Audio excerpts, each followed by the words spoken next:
The antique grandfather clock in the hall chimed midnight, a mournful sound that always set my teeth on edge. It had been my grandmother S, a heavy, ornate thing that seemed to absorb light rather than reflect it.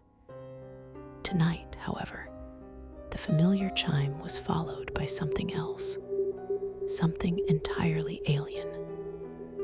A low, guttural whisper, so faint I almost dismissed it as the wind. But there was no wind.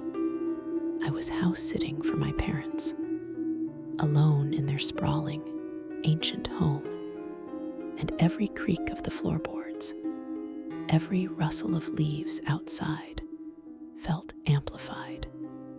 I'd been trying to read, but the book lay forgotten in my lap. The whispering persisted, a sibilant hiss that seemed to weave itself into the very fabric of the silence. It sounded like words, but in a language I couldn't comprehend, ancient and laced with a chilling malevolence. My skin prickled, a cold dread blooming in my chest. I told myself it was just the house settling, the old pipes groaning. Then a shadow detached itself from the deeper darkness pooling in the corner of the living room.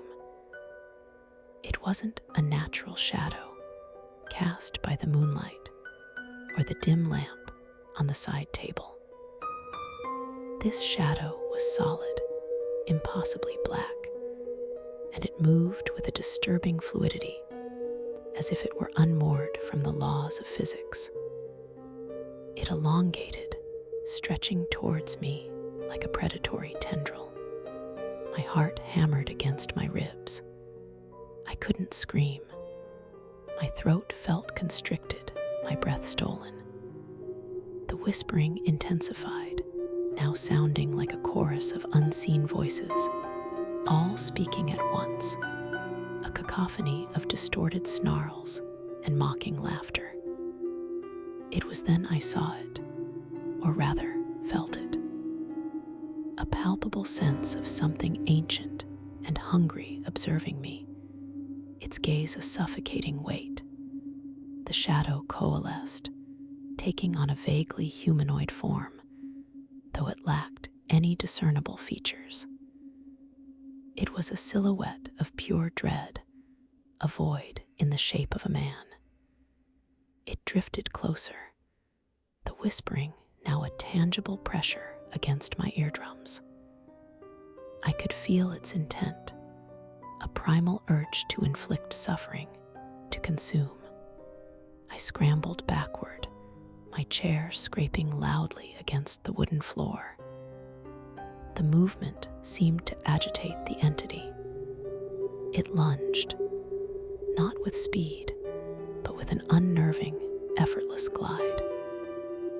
I closed my eyes, bracing for an impact that never came. When I dared to open them, the shadow was gone. The whispering had faded. Only the oppressive silence and the accusing tick of the grandfather clock remained. But the air was different, thicker. It tasted of ozone and decay.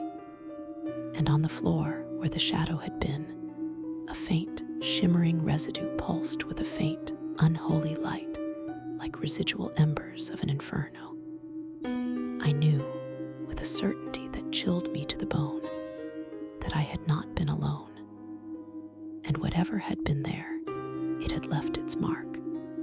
I spent the rest of the night huddled in the smallest room, the light on, listening, waiting, praying for the dawn. And to you, if you hear that whisper in the dead of night, don't investigate.